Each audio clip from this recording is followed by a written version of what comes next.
আমাদের একজন জুলাই যোদ্ধা, তিনি হলেন শরীফ ওসমান হাদি। তিনি ইনকলাব মঞ্চের একজন প্রধান মুখপাত্র। তিনি দেশের স্বাধীনতা, সার্বভৌমত্ব, গণতন্ত্রের জন্য তিনি বিভিন্ন ধরনের বক্তব্য রেখে আসছেন এবং দেশের জুলাই যে স্পিরিট, সেই স্পিরিটের পক্ষে তিনি দীর্ঘদিন যাবৎ কাজ করে আসছেন। আপনারা জানেন যে সে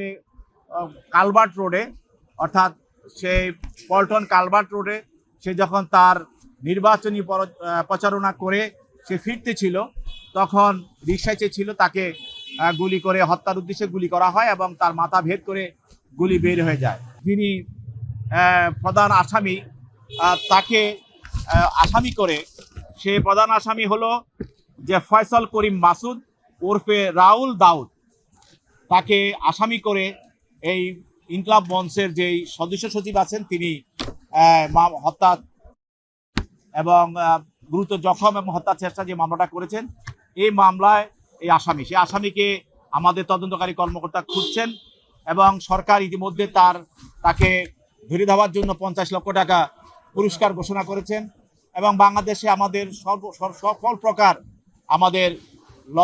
ফোর্স এজেন্সির সকল কর্মকর্তা এবং সকল এজেন্সি কাজ করছেন। ইতিমধ্যে আমরা বিভিন্ন তথ্য প্রযুক্তি এবং সোর্স ব্যবহার করে তার স্ত্রী এবং তার স্ত্রীর বড় ভাই এবং তার একজন ঘনিষ্ঠ বান্ধবী, একজন ছায়েদা পারভিন সামিয়া তার স্ত্রী এবং তার ওয়াইফ, স্ত্রীর বড় ভাই ওয়াহিদ আহমেদ শিপু এবং তার বান্ধবী মারিয়া আক্তার লিমা, এই তিনজনকে, তাদের মধ্যে তার স্ত্রী এবং তার বড় ভাইকে গ্রেপ্তার করা হয় এবং তার বান্ধবী মারিয়াকে বাড্ডা থেকে গ্রেপ্তার করা হয় এবং তারা স্বীকার করেছে যে হত্যা চেষ্টার পরে বা হাদিকে গুলি করার পরে যে আসামি তাদের ওখানে ছিল, এরপর তাদের লগে কথাবার্তা 2-1 দিন আগে কথাবার্তা হয়েছে এবং তার প্রথম স্ত্রী বলেছে যে তার বান্ধবী মারিয়ার সঙ্গে সে থাকতো এবং এখানে ঘটনার পর তার কাছে গিয়েছিল। এখন আমরা এদেরকে গ্রেপ্তার করার পর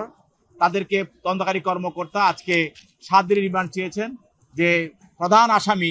যে গুলি করেছে সে ফয়সাল দাউদ, তাকে ফাইন্ড আউট করার জন্য, খুঁজে বের করার জন্য এবং কোথায় কিভাবে সে আছে এবং কিভাবে সে কোথায় থাকতে পারে সব কিছু বিবেচনা করে তদন্তকারী কর্মকর্তার এই যে দরখাস্ত 7 দিনের রিমান্ড, বিজ্ঞ আদালত 5 দিনের রিমান্ড মঞ্জুর করে তাদেরকে তদন্তকারী কর্মকর্তার হাতে সোপর্দ করে। তার স্ত্রী বলল যে সে 2-3 দিন আগে তার এখানে আসা যাওয়া করেছে এবং 2টি ব্যাংকের চেকের পাতা তার ভাই ওয়াহিদ আহমেদ এবং পরবর্তীতে সে ঘটনার পরে সে মারিয়া আক্তার লিমা, তার যে বান্ধবী, তার সঙ্গে সে ছিল।